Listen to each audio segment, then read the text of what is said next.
Praise the Lord. శ్రీమతి Charles Cowman గారి రచనల నుండి ఎడారిలో సెలయేర్లు అను గ్రంథము నుండి అనుదిన ధ్యానములు. సాయంకాలమున ఏడ్పు వచ్చి రాత్రి ఉండినను ఉదయమున సంతోషము కలుగును. కీర్తన గ్రంథం 30:5. రోజులు వేగంగా దొర్లుకుపోతున్నాయి. దుఃఖం నిరంతరం ఉండేదేం కాదు. మనసుకు కావలసింది ఓపికతో వేచి చూడడమే. ఏది నిత్యం నిలిచి ఉండదని తెలుసుకోవటమే. మనం ఈ లోకంలో ఏడ్చేది కొంతకాలమేగా. మన ముందున్న నిత్యత్వంలో నిరంతరం నవ్వే వణికించే చీకటి రాత్రి గడిచిపోతుంది కొద్దిసేపట్లో. వెచ్చటి సూర్యకిరణాలు ప్రకాశిస్తాయి కాసేపట్లో. మొదట శ్రమలలో సంతోషించలేదు పౌలు. అతడు ఒక సాధారణ మానవుడేగా. తన జీవితాన్ని కారుమబ్బులు కమ్మినప్పుడల్లా శ్రమల నుండి విడుదల పొందాలని ఆశించాడు అతడు. కానీ ఎప్పుడైతే దేవుని కృప అతడికి అందించబడిందో అప్పుడు అతడు శ్రమలలో ఆనందించసాగాడు. ఇప్పుడు శ్రమల నుండి విడుదల పొందాలన్న ఆశ అతడిలో గోరంత కూడా లేదు. నింగిలో నక్షత్రాలు కనిపించని పగటి సమయాల కంటే తారల అందాలను ప్రదర్శించే చీకటి రాత్రిలే సుందరంగా ఉంటాయి. వసంతకాలపు వెచ్చదనం ఎంత ప్రాముఖ్యమో శీతాకాలపు చలిగాలులు కూడా ప్రకృతి ప్రగతికి అంతే ప్రాముఖ్యం.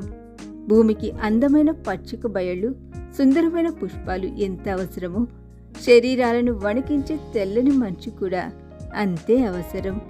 తెల్లని మంచు పచ్చని చెట్ల అందాలని అణిచివేయవచ్చు, కానీ ఆ అణిచివేత వాటి శక్తిని అధికం చేస్తుంది.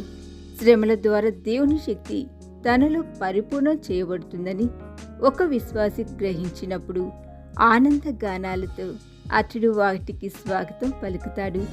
శ్రమలు, హింసలు, వ్యాధులు, బాధలు ఆత్మీయ ప్రగతికి అద్భుతమైన సోపానాలు.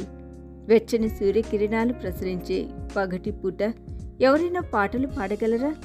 కానీ నైరాశ్యం కృంగతీసే గాఢాంధకారపు రాత్రి వేళల్లో పాటలు పాడాలంటే హృదయం సర్వేశ్వరుడి కృపాహస్తంచే శృతి చేయబడాలి. ఐహిక సుఖభోగాలు క్షణకాలపు సంతోషాన్ని అందివ్వవచ్చు. ఐహిక ఆనందాలు కొన్ని గంటలు హృదయానికి సంతోషాన్ని కలిగించవచ్చు. కానీ దేవుని సమాధానం ప్రతికూల పరిస్థితుల్లోనూ కారు చీకట్లలోనూ కూడా ఆనంద గీతికలను పాడించగలదు. దేవుడు దుఃఖంలో సంతోషాన్ని ఇవ్వగలడు. నైరాశ్యపు చీకట్లలో కన్నీటి దారులు ప్రవహించినప్పుడు సున్నిత హృదయుడైన దేవుడు దిగి వస్తాడు.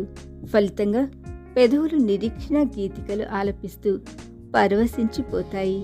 అయ్యో, డిసెంబర్ మాసం ఒక ఏడుపు కొట్టు మాసం. ఒకవైపు కారు మబ్బులు, మరోవైపు మంచు తెరలు. ఈ మాసం ఒక దుఃఖకరమైన మాసం. ప్రాణాలను వణికించే చలి ఒకవైపు, ప్రకృతిని ముంచెత్తే మంచు తుఫానులు మరోవైపు. పుష్పాలు కనుమరుగైపోయాయి. చెట్లు మంచు ముసుగులు వేసుకొని పవళించాయి. శ్రావ్యమైన పక్షుల కిలకిల రావాలు నిశ్శబ్దం దాల్చాయి. దొర్లుకుపోతున్నాయి వేగంగా సూర్యకాంతి లేని నిర్జీవపు పగళ్ళు. గజగజలాడిస్తున్నాయి సుదీర్ఘకాలపు చీకటి రాత్రులు.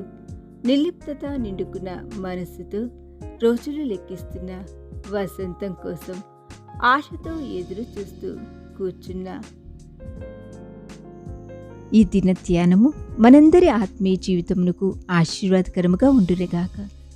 ఆమేన్.